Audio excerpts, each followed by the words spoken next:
about you a lot.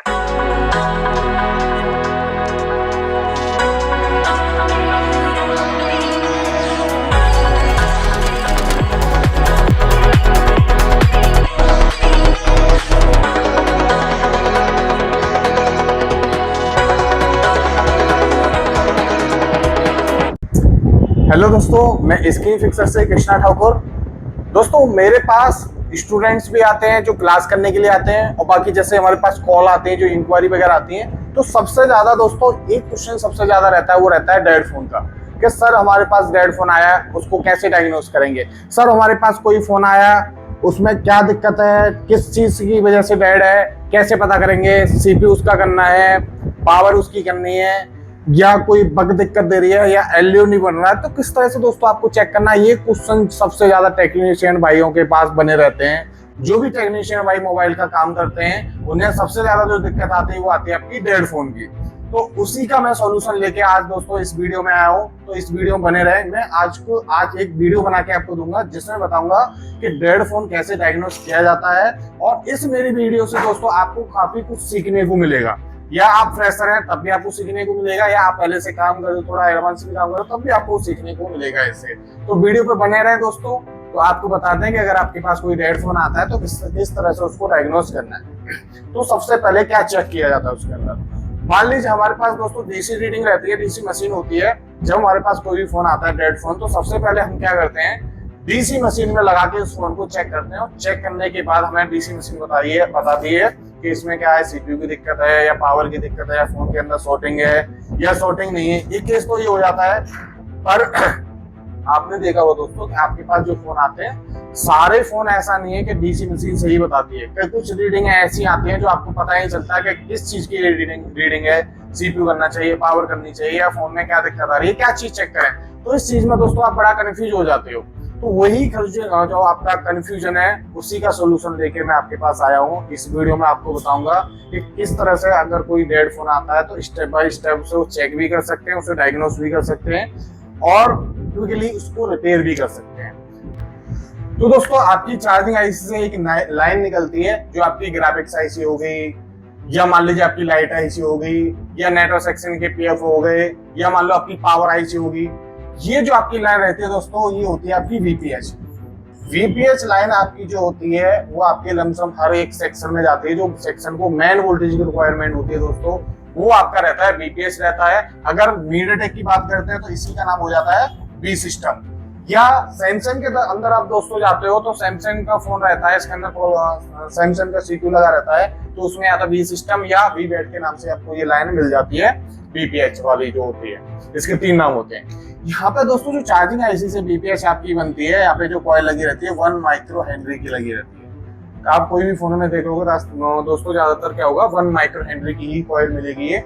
जब भी आपकी चार्जिंग आईसी से वीपीएच बन के जाती है, तो यहाँ पे 1 माइक्रो हेनरी की कॉइल लगाई जाती है, और यही सप्लाई होती है जो आपके पूरे फोन में क्या होती है, डिस्ट्रीब्यूट होती है। और ये वाली सप्लाई जो होती है आपकी रैम, रोम और सीपीयू में नहीं जाती है, बाकी मेन सेक्शन में आपकी जाती है। तो सबसे पहले दोस्तों आपको क्या चेक करना है कि जो मेरी बीपीएच है वो प्रॉपर स्टेबल है या नहीं। बीपीएच आपकी क्या मिलनी चाहिए दोस्तों, स्टेबल मिलनी चाहिए। अगर आपकी बीपीएच अप डाउन हो रही है तो कई बार क्या होती है, ये जो आपकी बैक कॉइल लगी हुई है दोस्तों, ये क्या हो जाती है, ड्राई सोल्ड हो जाती है। इसके कारण भी आपकी क्या हो जाती है, बीपीएच अप डाउन हो जाती है। क्योंकि आपके पास अगर कोई फोन आया है, उसकी अगर बीपीएच बनेगी, और बीपीएच जाएगी आपकी पावर आईसी के अंदर, और पावर आईसी से क्या कनेक्ट रहता है, आपकी पावर की कनेक्ट रहती है। जब आप पावर की को प्रेस करते हो, ट्रिगर करते हो, जब आपका फोन क्या हो जाता है, ऑन होता है। तो अब मान लीजिए आपके पास फोन आया, आपने डीसी मशीन से लगाया, ये तो बीपीएच हो गई। बीपीएच आपकी फोन में बनेगा जब आगे की सप्लाई जो आपकी जनरेट होगी। तो सबसे पहले दोस्तों आपको क्या करना है कि आपके पास कोई फोन आया तो सबसे पहले डीसी मशीन में ये लगा के चेक कर लेना है फोन के अंदर कहीं शॉर्टिंग तो नहीं है।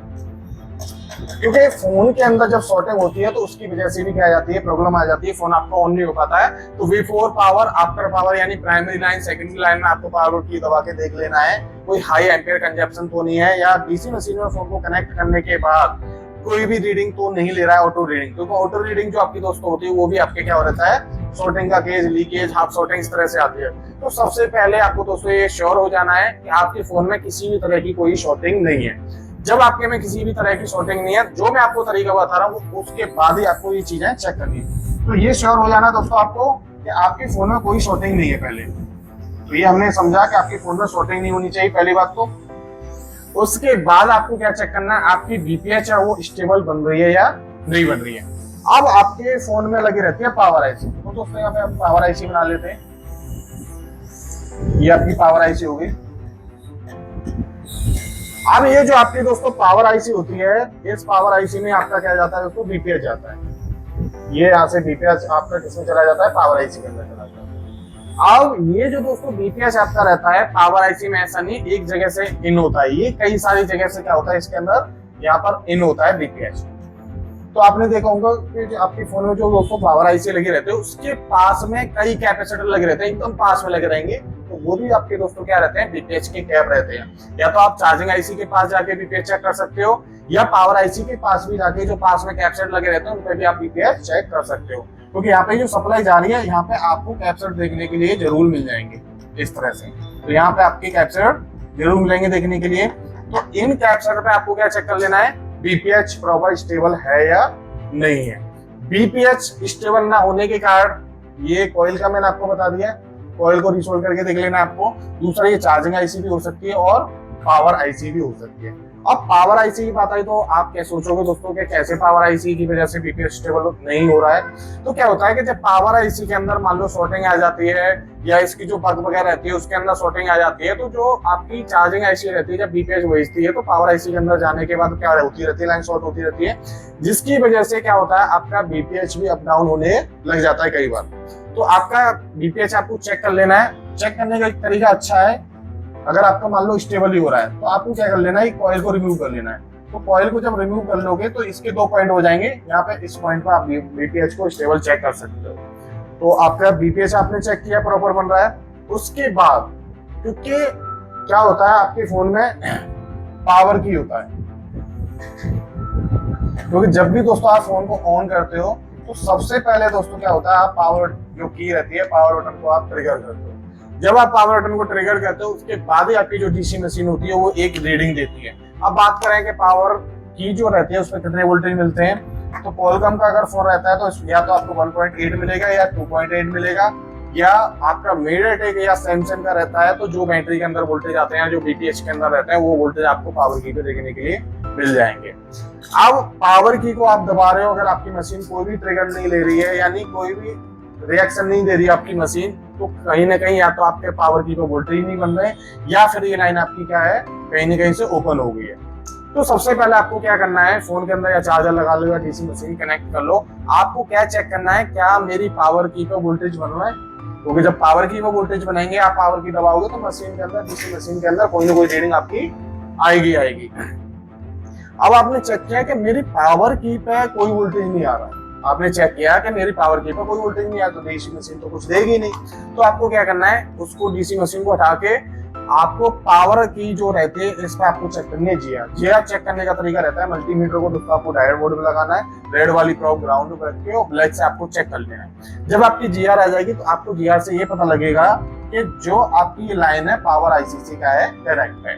वही अगर ये लाइन कहीं से ब्रेक मिलती है, यानी आप जब चेक कर रहे हो ओएल दिखा रहा है, कोई भी रीडिंग नहीं आ रही है, तो उस कंडीशन में क्या होता है, ये जो आपकी पावर की लाइन होती है दोस्तों इसमें रजिस्टर वगैरह लगे रहते हैं, तो रजिस्टर वगैरह को चेक कर लेना है। या मान लो ओपन नहीं है लाइन, वोल्टेज नहीं आ रही, तो आपको क्या चेक करना है, क्या आपका बीपीएच बन रहा है, क्योंकि आपका पीबीएच बनेगा, बीपीएच जब पावर आईसी के अंदर जाएगा, जब पावर आईसी क्या करेगी पावर की के लिए वोल्टेज सप्लाई आउट करेगी।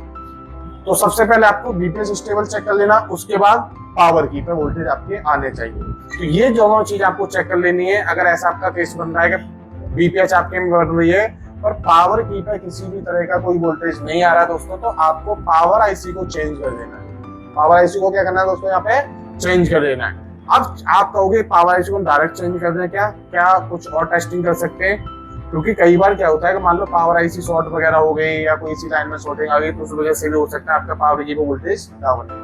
तो पावर आईसी के पास आपको दोस्तों क्या कर लेना है, शॉर्टिंग चेक कर लेनी है कि किसी भी तरह की आपका शॉर्टिंग तो नहीं है आपकी पावर आईसी के पास। तो पावर आईसी के पास आपको क्या मिलेंगे, बक मिलेंगे और आपको कैपेसिटर मिलेंगे, यानी बक एलडीओ सप्लाई की आपको कैपेसिटर और कॉइल देखने के लिए मिल जाएगी। तो उन पे आप जीआर चेक कर लो, 2 मिनट भी नहीं लगेगी, सबका जीआर चेक करके आपको पता लग जाएगा कि मेरी पावर आईसी के पास किसी भी तरह की कोई शॉर्टिंग नहीं है।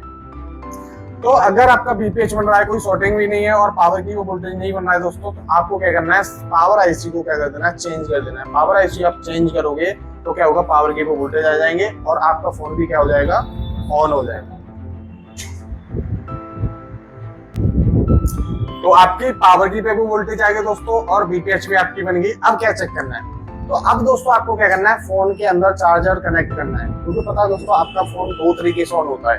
एक तो आप जब पावर बटन दबाते हो जब ऑन होता है, दूसरा जब आप फोन के अंदर चार्जिंग कनेक्ट कर रहे हो तो बैटरी ना लगी हो तो भी कोई प्रॉब्लम नहीं। तो जैसे आप चार्जर लगाते हो या पावर बटन ट्रिगर करते हो तो फोन के अंदर की जो सप्लाई होती है वो क्या हो जाती है, जनरेट हो जाती है। क्योंकि डेड फोन रहेगा, या तो पावर की को आप शॉर्ट कर दो, अगर पावर की शॉर्ट नहीं करो तो दोस्तों कनेक्ट करो उसके अंदर चार्जर।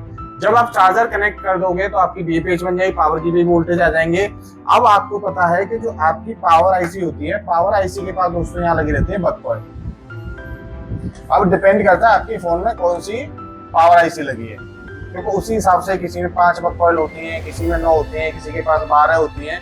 इस तरह से इनके पास क्या मिलेंगे आपको, ये कॉइल मिल जाएगी लगी हुई। तो ये आपकी बक कॉइल होती है। इन बक कॉइलों में क्या होता है दोस्तों, 2 बक कॉइल ऐसी होती हैं जो वापस पावर आईसी के अंदर ही आती है, यानी पावर आईसी से निकलती है 2 लाइन और वापस किसके अंदर चली जाती है, पावर आईसी के अंदर ही चली जाती है। इनका दोस्तों जो नाम रहता है, एक होता है इसमें हाई एलडीओ और एक होता है इसमें लो एलडीओ। अब इनके दोस्तों वोल्टेज की बात करें तो इनका कितने कितने वोल्टेज बनते हैं। तो आपका हाई एलडीओ होता है इसमें 2.0 वोल्टेज के समथिंग बनेंगे और जो आपका लो एलडीओ होता है इसमें 1.3 वोल्टेज के समथिंग आपको जनरेट किए हुए दिखाई देंगे। तो इनमें क्या होता है, जब आपकी दोस्तों बग बनती है तो सबसे पहले बग में क्या होता है, ये 2 वोल्टेज सबसे पहले आपके बन जाते हैं। जब ये वोल्टेज बनते हैं उसके साथ ही आपके क्या होते हैं, ये बाकी बग बनती है। जो बाकी बग होते हैं दोस्तों वो सीपीयू के अंदर जाती है और ये जो बग रहती है वापस इसके अंदर चली जाती है पावर आईसी के अंदर। पावर आईसी के अंदर क्यों जाती है, तो इनमें से क्या होता है, जब ये बग इसके अंदर जाती है तो जाने के बाद इसमें से कई सारी एलडीओ सप्लाई जनरेट होती है, जैसे रैम के लिए हो गया या स्टोरेज के लिए हो गया। इस तरह से आपकी सप्लाईयां जनरेट होती है। तो आपको बग पे क्या चेक करना है, एक तो 2 वोल्टेज मैंने 2 ये बता दिए। दूसरा क्या होगा, बाकी जो बग रहेगी इन पर आपका 0.6 से 1.2 के समथिंग कोई वोल्टेज मिलेगा। तो कहने का मतलब दोस्तों ये है कि एक 2 वोल्टेज, एक 1.3 और 0.6 से 1.2 के बीच में, यानी 0.8 में या 0.7 वोल्टेज बाकी बगों पे आपको देखने के लिए मिल जाएगा। तो बग का जो वोल्टेज रहेगा दोस्तों वो स्टेबल होना चाहिए। आपका जो बग का वोल्टेज है वो क्या रहना चाहिए, स्टेबल रहना चाहिए। अगर आपका बग का वोल्टेज स्टेबल नहीं होगा तो आपका फोन कभी भी ऑन नहीं होगा। अब आपको केस क्या मिलेगा, 3 केस मिलेंगे पावर आईसी के पास ये वोल्टेज का। एक तो आपके वोल्टेज सारे ओके मिलेंगे, ठीक है ना, प्रॉपर वोल्टेज रहेंगे। दूसरा वोल्टेज या तो मिलेंगे नहीं आपको, या उसमें से कुछ वोल्टेज दिखाई देंगे, कुछ वोल्टेज नहीं दिखाई देंगे। तीसरा क्या बनेगा, जो बग के वोल्टेज होंगे वो अप डाउन हो रहे होंगे, अप डाउन हो रहे हैं। अब आपने देखा कि जब आपका बग का वोल्टेज क्या हो रहा है, स्टेबल है, पर आपका फोन ऑन नहीं हो रहा है, तो कई बार क्या हो जाता है कि सीपीयू आपके फोन में ड्राई सोल्ड हो जाता है। तो उस केस में आपको सबसे पहले दोस्तों क्या कर लेना है, सीपीयू को रिवॉल्व कर लेना है। सीपीयू रिवॉल्व करने से आपकी प्रॉब्लम क्या हो जाएगी, सॉल्व हो जाएगी। अब दूसरा केस ये बनता है कि कुछ वोल्टेज मिल रहा है या बग का कोई वोल्टेज नहीं मिल रहा है, या बग के वोल्टेज आपके क्या हो रहे हैं, अप डाउन हो रहे हैं। अब अप डाउन जो हो रहे हैं या बन नहीं रहे, तो उसका रीजन क्या हो सकता है दोस्तों, कि बग के पास जो कैपेसिटर लगे हुए हैं, कॉइल लगी हुई है, इनमें ये चेक करो किसी पर शॉर्टिंग तो नहीं है। क्योंकि कई बार क्या होता है कि बग फ्लक्चुएट कर रही होती है, या किसी बग पे नहीं मिल रहा है, किसी पे मिल रहा है, तो क्या होता है, ज्यादातर आपने देखा होगा तो बग पे कोई किसी लाइन पे आपको शॉर्टिंग देखने के लिए मिल जाती है। तो आपको क्या कर लेना है, पावर आईसी के पास आपको जीआर ले लेनी है प्रॉपर के कोई लाइन शॉर्ट हो नहीं है। मान लीजिए आपकी ये वाली बग है, आपने चेक किया कि बग जा रही है आपके सीपीयू के अंदर और ये बता रही है एकदम 0 0 दिखा रही है। 0 0 का मतलब क्या रहता है, आपकी बग लाइन ये क्या है, शॉर्ट है। अब क्या होता है कि शॉर्ट तो है, चलो समझ में आया कि बग लाइन शॉर्ट हो रही है, कॉइल तो शॉर्ट नहीं होती है, कॉइल कभी आपकी शॉर्ट होती नहीं है क्योंकि ग्राउंड से कोई कनेक्शन नहीं रहता, तो लाइन कहीं ना कहीं शॉर्ट है। अब लाइन में क्या होता है, कैपेसिटर भी लगे रहते हैं, कैपेसिटर भी हो सकते हैं। दूसरा, कैपेसिटर से शॉर्टिंग नहीं होती, या तो पावर से शॉर्टिंग होगी, क्या रहेगी, आपकी सीपीयू ड्राई सोल्ड रहेगा, उसकी वजह से शॉर्टिंग होगी। अब समझ में नहीं आता कि पावर आईसी करें हम या सीपीयू करें, तो उस कंडीशन में क्या करना है दोस्तों, आपको कॉइल को निकाल देना है। कॉइल को निकालने के बाद इस तरह से आपको 2 पॉइंट यहाँ पे दोस्तों दिखाई देंगे। तो इन दोनों पॉइंटों में से आपको ये चेक करना है इस वाले पॉइंट पे आपको शॉर्टिंग दिखाई दे रही है। अगर शॉर्टिंग सीपीयू वाले पॉइंट से दिखाई दे रही है, जो लाइन सीपीयू से में जा रही है उस लाइन पे शॉर्टिंग आ रही है, तो आपको सीपीयू रिवॉल्व करना है। अगर इधर शॉर्टिंग आ रही है तो यहाँ पे आपको पावर आईसी को चेंज करना है। तो यहाँ से आपको ये चीजें चेक कर लेनी है। अब क्या है, आपने देखा कि बग आपकी अप डाउन हो रही है, ठीक है ना, बग डाउन हो रही है और शॉर्टिंग भी नहीं है। तो आप दो केस रहे यहाँ पे, आपकी पावर रही, या तो आपकी पावर दिक्कत दे रही है या आपका सीपीयू ड्राई सोल्ड हो रहा है, ठीक है ना। और आपको पता है फोनों में सबसे ज्यादा जो दिक्कत आ रही है सीपीयू ड्राई सोल्ड की आ रही है। तो यहाँ पे आपको क्या कर लेना है, सीपीयू को रिवॉल्व कर लेना है, क्योंकि सीपीयू रिवॉल्व करने से क्या हो जाता है, आपकी प्रॉब्लम सॉल्व हो जाती है। ड्राई सोल्ड होने का मतलब क्या होता है कि सीपीयू आपका कनेक्ट रहता है, बीच में पेस्ट रहता है इसके अंदर, तो क्या होता है सीपीयू आपका हीट भी होता है। और कभी क्या होता है, जैसे मान लो आपका फोन हीट है, आपने ऐसे बिस्तर को फेंक के मार दिया तो सीपीयू से भी आपका ड्राई सोल्ड हो जाता है। इसलिए आपको क्या कर लेना है दोस्तों, सीपीयू को यहाँ पे रिवॉल्व कर लेना है। अब क्या हो रहा है, आपकी मान लो तीसरा जो कंडीशन है, मान लीजिए आपकी जो बग है कोई बन रही है, कोई नहीं बन रही है, कोई भी बग नहीं बन रही है, तो उस केस में सबसे पहले आपको दोस्तों जो करना है काम, वो करना है आपकी पावर आईसी को चेंज। पावर आईसी चेंज करने के बाद आपकी प्रॉब्लम सॉल्व हो जाएगी। अगर पावर आईसी चेंज करने के बाद प्रॉब्लम सॉल्व नहीं होती है तो यहाँ पे आपको जो सीपीयू होता है इसको रिवॉल्व करना है, क्योंकि सीपीयू के नीचे भी अगर वॉलेट ड्राई सोल्ड हो जाती है तो उसकी वजह से भी क्या हो जाता है, आपकी जो बग रहते हैं वो अप डाउन होने लग जाते हैं। तो इस केस में आपकी जो प्रॉब्लम आ रही है सीपीयू और आपकी पावर के बीच की आ रही है, तो इनके बीच का जो कनेक्शन है वो आपके बग और एलडीओ के द्वारा जा रहा है। तो बग वगैरह आपकी ओके है तो या तो आपकी पावर गई या आपका सीपीयू गया। तो इस तरह से क्या होता है दोस्तों, आपके पास अगर फोन आता है कोई भी, तो जो मैंने आपको यहाँ पे एक छोटे रूप में आपको डायग्नोस बताया है, उसकी मदद से आप अपने फोन को काफी हद तक रिपेयर करके ले जाओ। तो मैंने दोस्तों यहाँ पे एक छोटी सी वीडियो आपको बताया कि किस तरह से अगर आपके पास कोई फोन आता है और उस फोन को अगर आप चेक करते हो डीसी मशीन तो फोन के अंदर कुछ शॉर्टेज वगैरह नहीं है और डीसी रीडिंग नहीं आ रही है या कोई रीडिंग आ रही है, आपको समझ में नहीं आया, तो जो मैंने आपको स्टेप बताया इस स्टेप से करोगे तो आपको काफी बेनिफिट रहेगा, आपका फोन जल्दी से क्या हो जाएगा, रिपेयर हो जाएगा। इसी तरह की दोस्तों इंटरेस्टिंग वीडियो देखने के लिए हमारे चैनल को सब्सक्राइब करें। और दोस्तों जो हमारा नेक्स्ट बैच है 10 नवंबर से स्टार्ट हो रहा है, जो एंड्रॉइड और आईफोन का है।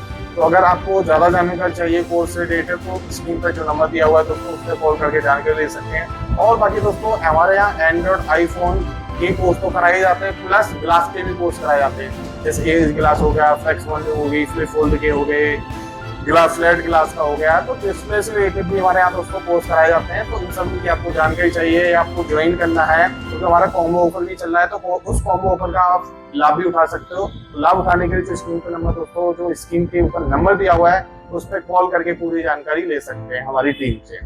तो वीडियो कैसी लगी दोस्तों हमें कमेंट करके जरूर बताएं। Thank for watching.